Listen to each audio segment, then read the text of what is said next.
Kami dari kelompok 10 Hukum Bisnis kelas E, Prodi Akuntansi, Fakultas Ekonomika dan Bisnis. Di sini kami akan membahas materi mengenai akuisisi dan konsolidasi.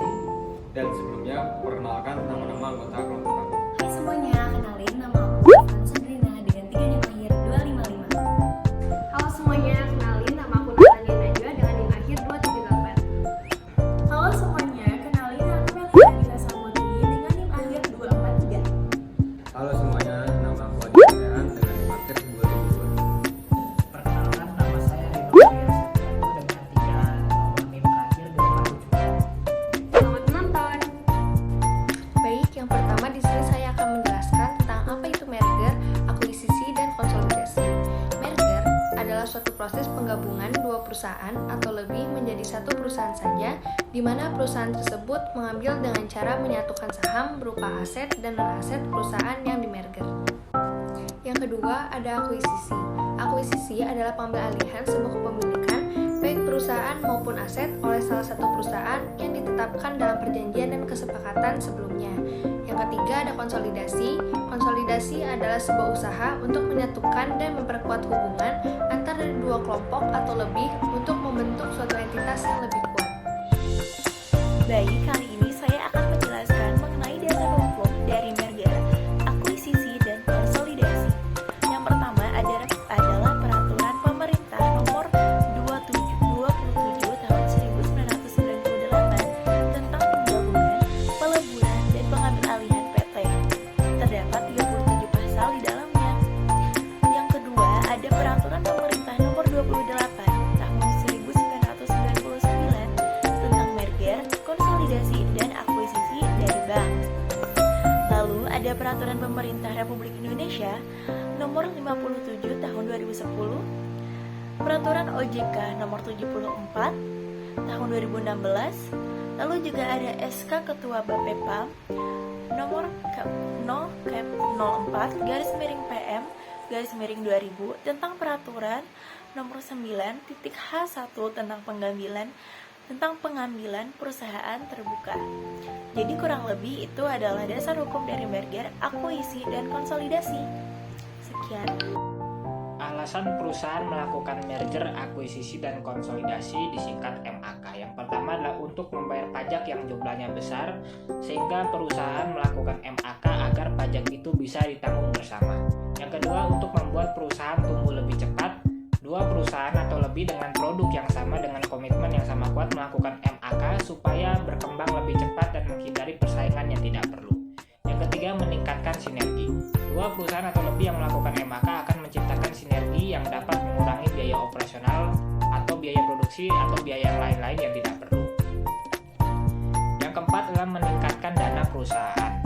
Perusahaan yang melakukan MAK dengan perusahaan yang memiliki likuiditas tinggi akan semakin mengalami peningkatan daya pinjam atau penurunan kewajiban perusahaan. Yang kelima, menambah keterampilan manajemen dan teknologi. Perusahaan yang memiliki manajemen dan teknologi lemah bisa ber-MAK dengan perusahaan yang lebih tinggi untuk mengejar ketertinggalan. Yang keenam adalah mengurangi resiko yang terlalu besar. Yang maksudnya adalah kepailitan atau kebangkrutan. Perusahaan yang hampir bangkrut bisa bermerger atau berkonsolidasi atau diakuisisi untuk diselamatkan. Yang ketujuh adalah memperluas usaha bisnis perusahaan. Perusahaan melakukan MAK untuk melakukan perluasan ke berbagai daerah atau negara. Delapan adalah meningkatkan pangsa pasar. MAK yang dilakukan perusahaan akan membantu meningkatkan pangsa pasar atau penjualan perusahaan, apalagi jika kedua perusahaan sudah memiliki nama dan produk yang terkenal. Yang kesembilan adalah pemilik lama mengundurkan diri atau meninggal dunia. Pemilik lama berhenti dan menjual perusahaannya atau meninggal dan anaknya tidak ada yang ingin meneruskan sehingga akhirnya dijual. Yang kesepuluh adalah upaya mengambil alih kontrol perusahaan pesaing dan mengeliminasi persaingan antar perusahaan yang melakukan merger. Yang ke-11 adalah menciptakan kekuasaan pasar substansial dan meningkatkan konsentrasi relevan market. Yang ke-12 adalah menekan pesaing. Banyak perusahaan dengan bidang yang sama bermerger atau bersatu sehingga perusahaan baru sulit masuk pasar karena sudah dikuasai perusahaan gabungan itu. Yang ke-13 adalah menekan pelanggan. Jika perusahaan melakukan MAK, maka pelanggan dari masing-masing perusahaan akan membeli produk dari perusahaan gabungan itu karena tidak ada pilihan lain. Selanjutnya, ada tata cara dan syarat akuisisi atau pengambil alihan, merger atau penggabungan, dan juga konsolidasi atau peleburan. Untuk yang pertama, akuisisi atau pengambil alihan, ada terdapat tata cara dan juga syaratnya. Tata caranya diatur dalam 2, yaitu menurut Undang-Undang Nomor 40 Tahun 2007 yang berisi saham dapat diambil alih berdasarkan UU PT Pasal 125, dan pengambil alihan secara langsung dari pemegang saham, serta pengambil alihan melalui direksi menurut Undang-Undang Nomor 40 Tahun 2007. Dan yang kedua, menurut Peraturan Otoritas Jasa Keuangan Nomor 9/POJK.04/2018. Terdapat 2 hal menurut POJK nomor 9 di atas, yaitu yang pertama, negosiasi dalam pengambil alihan berdasarkan pasal 4 sampai dengan pasal 6, dan pengambil alihan perusahaan terbuka berdasarkan pasal 7 sampai dengan pasal 11. Selanjutnya ada merger atau penggabungan. Terdapat syarat dan juga tata caranya. Untuk syarat diatur dalam 3.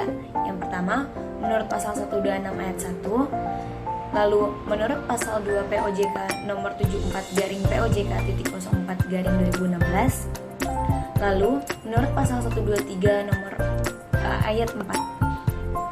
Untuk tata caranya, yang pertama menurut Undang-Undang Nomor 40 Tahun 2007 yang berisi penyusunan rancangan penggabungan, dan isi rancangan penggabungan berdasarkan pasal 123 ayat 2 Undang-Undang Nomor 40 Tahun 2007.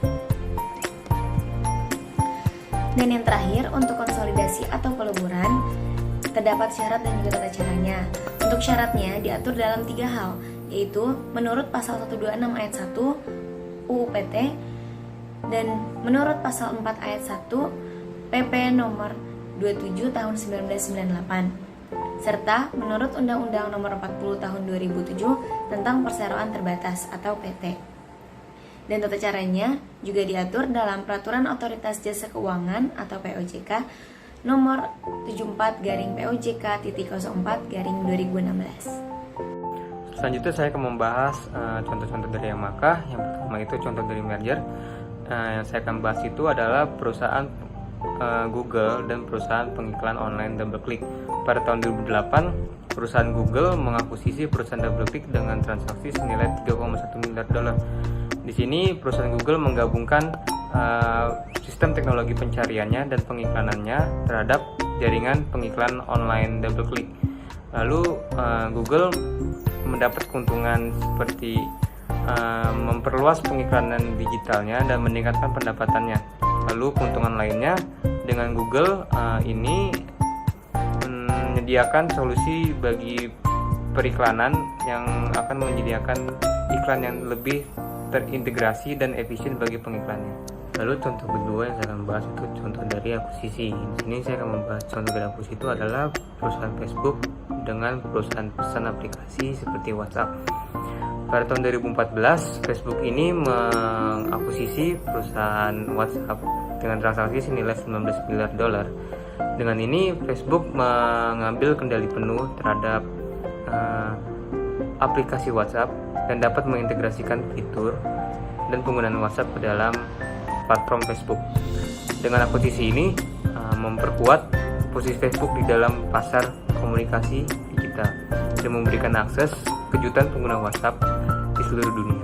Lalu contoh yang terakhir itu adalah contoh konsolidasi. Di sini saya membahas contohnya itu adalah PT Indosat, PT Satelindo, PT Bima Graha, dan PT IM3 mengkonsolidasi menjadi PT Indosat.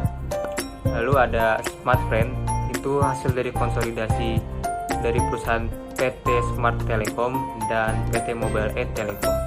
Yang terakhir itu Bank Mandiri. Bank Mandiri pun itu hasil dari konsolidasi dari 4 bank, yakni Bank Bumidaya, Bank Dagang Negara, Bank Ekspor Impor Indonesia, dan Bank Pembangunan Indonesia. Sekian video dari kami, semoga bermanfaat. Wassalamualaikum warahmatullahi wabarakatuh.